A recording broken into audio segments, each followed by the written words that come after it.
And Hello, Tony, you're on the air. How are you, Patty? Best kind, Tony, you? Oh, I'm good, thanks. Yeah, I wanted to mention it about the Aylward coming out. I mean, Kevin Aylward coming out crying because, I mean, of the spending.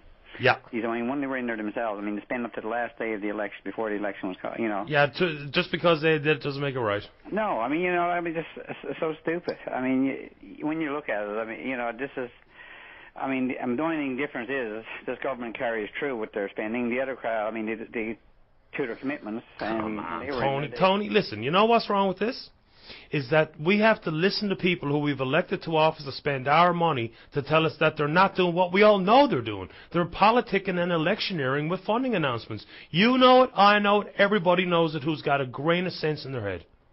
But when they come out crying because they're doing it? Yes, sure, who cares if they cry or not? You're a Tory supporter. What do you care what he says about it? I mean, the point of the matter is that, I mean, he was in there doing this. I mean, they were in there, they were going to cut this, and they were going to cut the taxes. When you get in, then when the election was over, no, we can't do it now, we can't afford it. Right. I mean, everything they were going to cut and everything they'd done. I mean, and they went out, I mean, they were using slush funds like you wouldn't believe, going department to department. Same person who kicked out the Auditor General had part of the person that kicked the Auditor General had the House. Now, Tony, as a PC supporter and as a smart fella, you know that all these funding announcements right up to the bitter end, that's just trying to buy votes, right? Well, they don't need to buy it, right? Look what they got there. I mean, well, they got no fear of losing the government. You're acknowledging that, though, right, Tony? You're accepting that that's the facts, right? No, not to buy votes. No, I don't accept that because if they had to squeeze everything in now this month. If they had to go on like from, you think last year, I think it was in June month, they had up to 130 announcements made. Right. And there was no election last year. And if they had to come out in April now and announce this, first thing he said, well, if they had to come out in March and announce it, the first thing, well, it's coming up for election. So it really doesn't matter. So now they can't announce anything in September. So what do you announce in September? They got to announce it in August. Yeah. So I mean, his nose is everything is coming up. But the point of the matter is, people looks at it and says, as long as we get it, who cares? But the point of the matter is, when you come out to a person, that's what, like the thing that bothers me is when he comes out and bothers me is they come out and says, I mean, like you're buying, it's like he never done. He was in there for 18 years. Yeah. And there he is now. I mean, saying that he cares about the people in this rural area. I mean, the same guys that put doctors and nurses on strike and put every person that was up to... Yeah, it was a different time and era and a different amount of money. Like Mr. Effort says, we're not doing nothing because we got nothing to do, nothing with. I mean... Not even that, that's not very eloquent, but... when they were in there, they had all their promises was coming out. You wouldn't know what they were flowing with money. I mean, they'd put us $12 billion in the hole.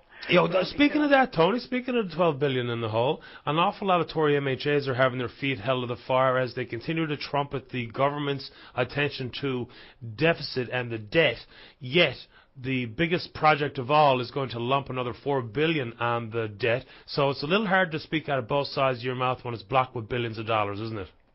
Well, the way to do it, you're talking about Muskrat Falls. Yeah, sure. Well, right? I mean, Muskrat Falls are coming on. I mean, it's either one or the other. To me, I would choose Muskrat Falls over oil any day. You got clean energy. Yeah, but that's not the option, though, Muskrat Falls or oil. Like you got, Holyrood. Yeah. Well, you got Holyrood. So if you keep Holyrood there, it's going to cost billions of dollars anyway down the road. Right. If you keep on going, you got to keep it up.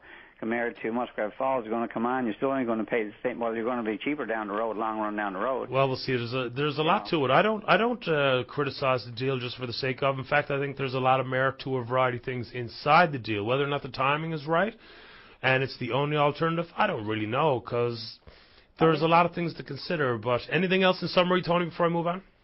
No, that's about it. I mean, when I look at it, when you criticize stuff, and right now, you got Kevin Aylward. The Liberals were out there saying that they were going to, they were going to cut. You got the PCs are spending like drunken sailor. You wait till their budget, you wait till the book comes out. I bet you there's nothing they won't cover. You want to get a shower, they'll come in and do it for you. They'll cover everything. There's nothing. They'll come out spending this and spending that. Same thing with the NDP, but yet they're criticizing PCs for making their announcements. Tony, good talking to you, brother. Have a happy and safe long weekend. You too, Patty. All the best, man. And we'll probably see you at one of the games. Looking forward to it. Bye. Hey, man, bye-bye. Line 5. Hello, Marjorie. You're on the air. Hi, Patty. How you doing? Best kind. How are you today? Here's everybody fighting about all the money they're spending, everything, but they're forgetting one thing. What? They're forgetting the fella that put it there. Never heard one person mention his name when they're going out spending all that money. Danny Williams. Yes, well, you're not going to find one MHA who's going to say thank you to Mr. Williams on the photo op trail this season or next. But anyway, everybody, people who don't call in down the line that talk to me, that gets tears in their eyes when they think of his name, and just as much cares, just as much as I do, only I have my big mouth going. But every dollar, they wouldn't have had dollars to spend, nobody would to spend, if he didn't spend his time fighting with these big wigs in the oil and going down the wall and doing everything. The world economy out there is gone, and so we're lucky to be as good as we are when everything's so rotten outside of Canada. Luck. And you know, and the federal government don't do nothing. First, so was the way he handled himself when he was in there, and then he left that. Nobody talked about hockey or nothing. He came out, he started hockey to see how good that's going. Everything he touches turns good. And if he came back tomorrow and started the Danny Williams turning to be all flocking over to him because he'd win. Yeah, it'd be funny how a lot of the current PCs, be funny how a lot of them were actually deep down inside DWs.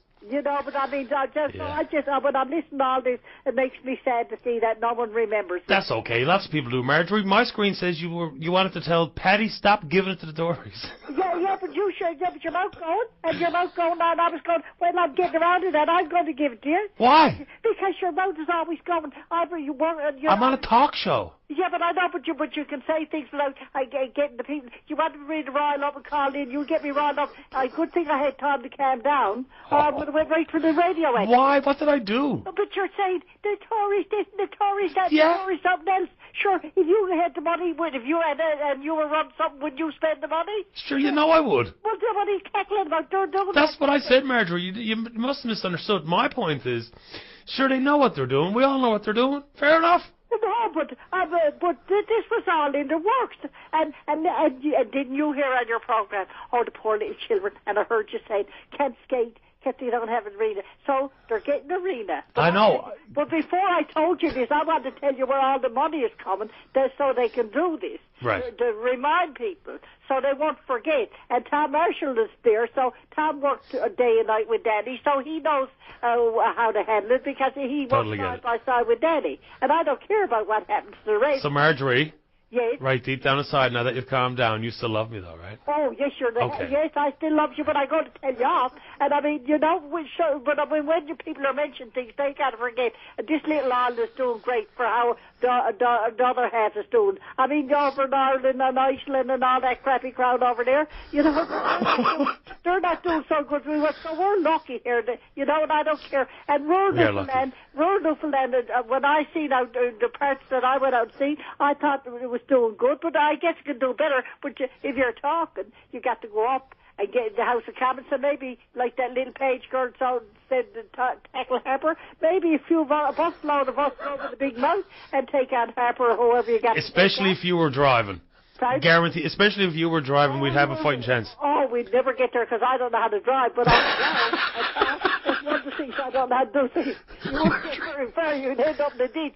But you know, but I just had to remind that they're spending the money that no one else would have got. Nobody would have worked for it. No one had know how to pull the strings to get it all done.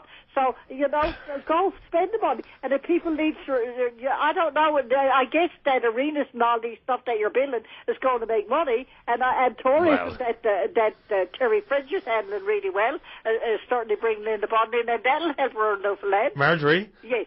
I know in your opinion they're doing fine, and I love talking to you, and I'm going to move on to my next caller, but I just want to remind you that I love you too. That's not rude anyway, but listen, all you got to do is mention a few things, and then when I get to be about round up, I don't be my thing yet, but see, I found the time to fight you, but when your mouth keeps going too long, then I will fight with you anyway. No problem. Go talk to somebody else, bye. I'll take you on, bye, Marjorie. Love that. That's the best, right? I mean, come on. Be honest. Line 5. Hello, Ted, you're on the air. Good day to you, sir. How are you? Terrific, Ted. How about you? We got a wonderful asset in Newfoundland, as far as I'm concerned, that we should be able to make a lot of money off of. What's that? Lorraine, Michael, and Sue DeWire. Doing what? We should be able to sell them to some world organization like the United Nations, and we should be able to get enough royalties to look after rural Newfoundland for ever in eternity. Okay, sell them for what purpose, sir? I'm not following. Well, I mean, he seems to have the answers for everything that's under the sun. So how many people in the world got the answers for everything? I don't know one person who legitimately it does. No, nobody. There you go. Yeah, nobody. Now, yeah. But anyway, that's only a sideline to what I call you. Okay, go ahead then, sir.